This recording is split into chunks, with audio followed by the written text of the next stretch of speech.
Bonjour à tous et à toutes, content de vous retrouver en ce début de semaine. On continue notre lecture avec Jacob toujours. Genèse 31, versets 1 à 3. Jacob entendit les propos des fils de Laban qui disaient « Jacob a pris tout ce qui était à notre père, et c'est avec le bien de notre père qu'il s'est acquis toute cette richesse. » Jacob remarqua aussi le visage de Laban, et voici, il n'était plus envers lui comme auparavant. Alors l'Éternel dit à Jacob, « Retourne au pays de tes pères et dans ton lieu de naissance, et je serai avec toi. Amen. » Aujourd'hui, on va parler de reconnaître le timing de Dieu, les temps de Dieu dans notre vie. Parfois, on est désorienté parce qu'on ne sait plus trop quoi faire, comment faire ou quand le faire. Et ce qui est important avec Dieu, c'est de savoir bien se caler sur ce que lui veut faire en temps et en heure. Sinon, on risque de passer encore à côté de ce qui aurait pu être une bénédiction pour nous. On voit que Jacob, la Bible nous dit qu'il va entendre premièrement les propos des fils de son beau-père. Pourquoi ? Parce que, comme il s'est enrichi avec les bêtes qu'il a multipliées, il y a de la jalousie dans leur cœur, il y a de l'envie dans leur cœur, et ils commencent à déclarer, mais c'est grâce à nous, en fait, qu'ils sont enrichis. Donc, ils vont retourner les propos qu'il avait dit la première fois, comme quoi c'est Dieu qui avait enrichi Laban. Ils retournent les choses. Et de cette remarque-là, tout d'un coup, leur visage, la Bible nous dit que le visage du beau-père a changé. Laban, avant, il prenait du plaisir à Jacob parce que Jacob était quelqu'un qui était comme un servant dans sa maison, qui lui a permis de s'enrichir et qui l'a béni à tous les étages. Donc, c'était le bon gendre. Mais quand il entend les propos de ses fils, tout d'un coup, là aussi, son visage va changer et il va commencer à être contre Jacob cette fois-ci. Donc, l'atmosphère de la maison est en train de devenir super négative et ça se détruit. Jacob, en remarquant ça, aurait pu décider à ce moment-là de dire « il faut que je m'en aille ». Parce que là, c'est pas le bon moment, il y a des choses qui se passent, c'est trop négatif, c'est pas assez bien ici, etc. Et parfois, nous réagissons de la même manière.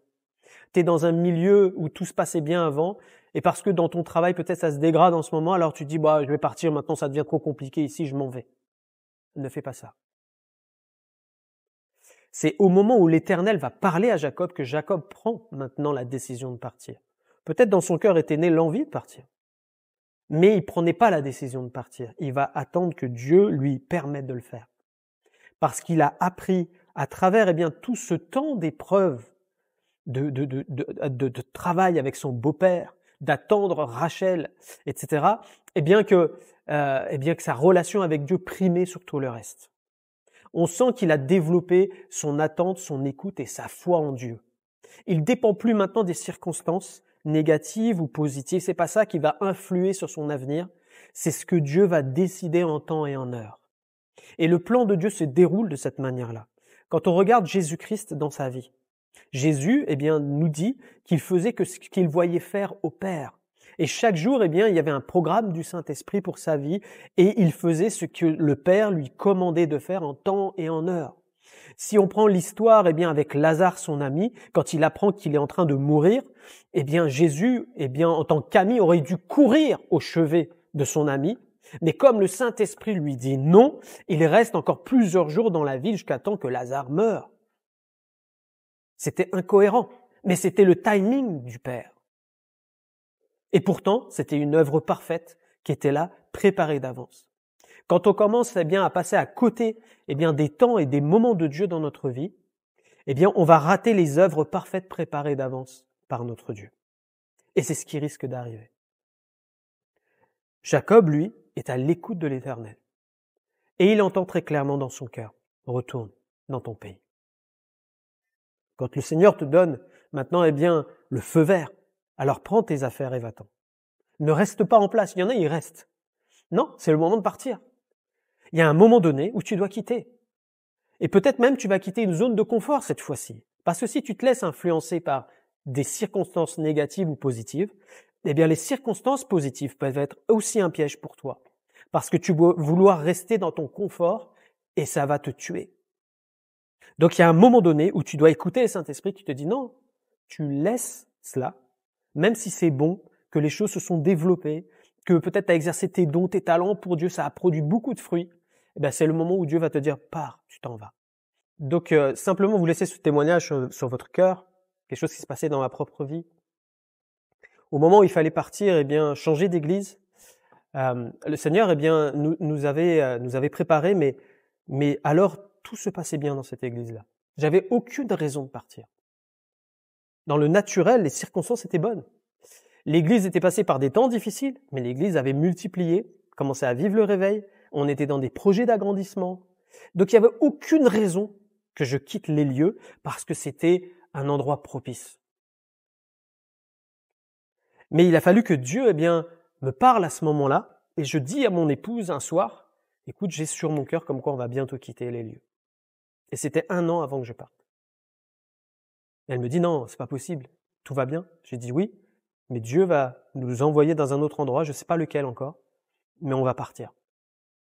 Quelque temps après, les choses sont arrivées comme Dieu l'avait mis sur mon cœur, et les choses se sont placées pour qu'on parte. Il fallait partir.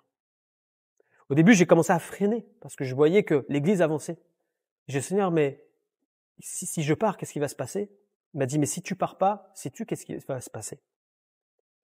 Et textuellement, le Seigneur m'a répondu en me disant, si tu ne pars pas, alors ce que tu vis en ce moment va se dégrader. Tu ne seras plus une source de bénédiction parce que tu n'auras plus l'onction pour cela. Et tu vas faire du mal à l'église. Mais sois une source ailleurs maintenant. Et à partir de là, j'ai pris la décision de partir avec la paix. Pour ça, pour te dire, ne sois pas attaché aux circonstances négatives ou positives, ça varie tout le temps, mais sois attaché à l'écoute de Dieu, à l'appel de Dieu, à ce que Dieu te montre de faire en temps et en heure. Et Dieu va le faire dans ton cœur si tu le cherches vraiment. Tu l'entendras, c'est sûr et certain. Alors que Dieu te bénisse, on va prier dans ce sens-là. Seigneur, merci de bénir tous ceux qui écoutent ta parole aujourd'hui. Seigneur, apprends-nous à marcher dans ton temps, pas suivant ce qui est positif ou négatif dans notre vie, mais seulement sur ta parole, Seigneur. Merci de nous apprendre à te faire confiance, à nous attendre à toi, à ne pas douter de ce que toi tu réponds toujours en temps et en heure. Merci Seigneur de fortifier ceux qui se sont levés pour quitter peut-être un endroit et arriver dans un autre. Merci Seigneur de les bénir, de les fortifier dans ce qu'ils sont en train d'entreprendre pour toi. Seigneur, que ceux qui peut-être ont du mal à t'entendre en ce moment, Seigneur, que leur oreille spirituelle soit libérée et qu'ils puissent entendre la voix du bon berger qui les guide et les conduit dans ta volonté. Merci Seigneur. Merci parce que tu veilles sur nos vies. Gloire à toi Jésus. Amen. Que Dieu vous bénisse.